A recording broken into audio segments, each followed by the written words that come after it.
Hello and welcome to Daily Dose Radio, a 5-minute-a-day podcast studying the Psalms verse by verse, recorded here in the dining room of the Bible Bistro, located in Sharonville, Ohio. Hey there friends, welcome back to Daily Dose Radio here in the Bible Bistro. Today we are looking at Psalm 7 verses 5 and 6. So right in the middle of this, we have a Selah, so we have a really strong break right here in the middle of this passage today. So we've been talking about David and his reply or his response to the report that his son Absalom had been killed in battle. At least that's what I'm taking to be the background here. Cushi comes and he makes that report. David then goes and he writes this psalm out of his grief, and he feels like he's being torn in the soul. And, of course, we understand that, the grief, that's horrible grief that he's experiencing. But the thing that magnifies this is, what was my role in this event?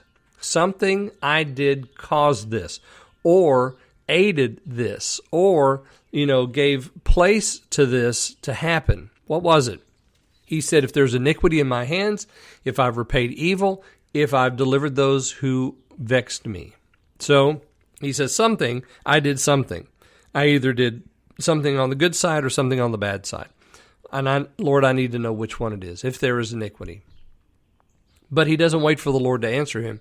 Let me read for you verses 5 and 6. May the enemy persecute my soul and overtake me, and may he trample my life to the ground, so my glory he will lay in the dust. Selah. Rise up, O Lord, in your anger.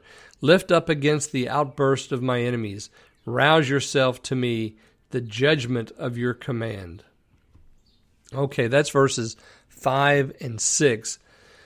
So as I said, David doesn't wait for the Lord to give him an answer here. He just jumps right ahead and he says, let this happen to me.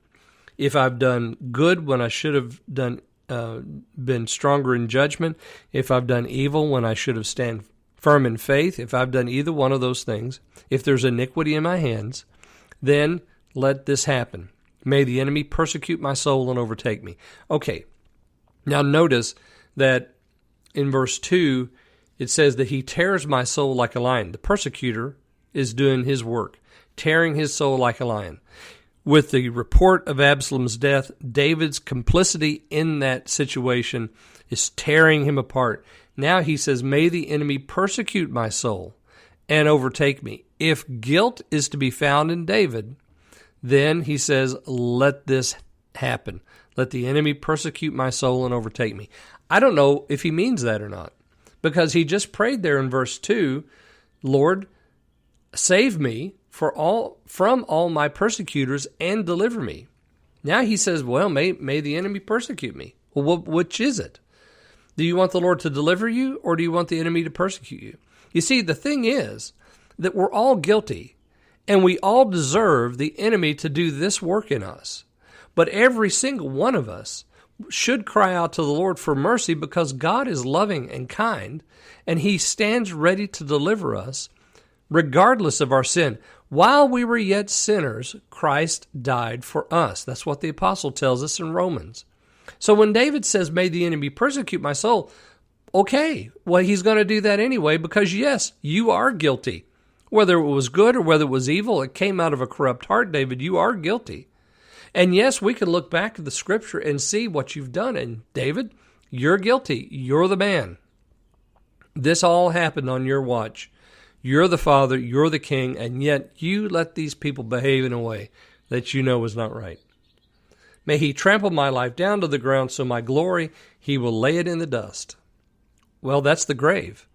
Boy, David sounds like he's pretty down in the mouth here, doesn't he? Let him just kill me. Why not just let him kill me? Selah. Now verse 6, rise up, O Lord, in your anger. Lift up against the outbursts of my enemies. Rouse yourself to me, the judgment of your command. Well, now wait a minute. Didn't he just say, let the enemy persecute my soul? Now he says, rise up, O Lord, in your anger. Lift up against the outbursts of my enemies. I think David's a little confused here, don't you? But this is a prayer, this prayer in verse 6, Rise up, O Lord, is a prayer that the church has been praying for centuries. We always pray this, don't we? Rise up, O Lord. And this is a good prayer to pray. Rise up, O Lord, against the outbursts of my enemies. Rouse yourself to me, the judgment of your command. So he wants the Lord to come, and he wants the Lord to execute judgment against the enemy, which he will. This is going to happen. The Lord is going to execute judgment against the enemies. This is, ladies and gentlemen, what the Lord is going to do.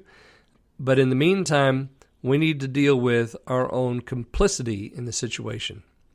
All right, join me again tomorrow. We'll look at verses 7 and 8 here on Daily Dose Radio. Thanks for listening to Daily Dose Radio. For more fresh and delicious Bible studies, podcasts, books, and more, check out the Bible Bistro online and on YouTube. Join me again next time for Daily Dose Radio.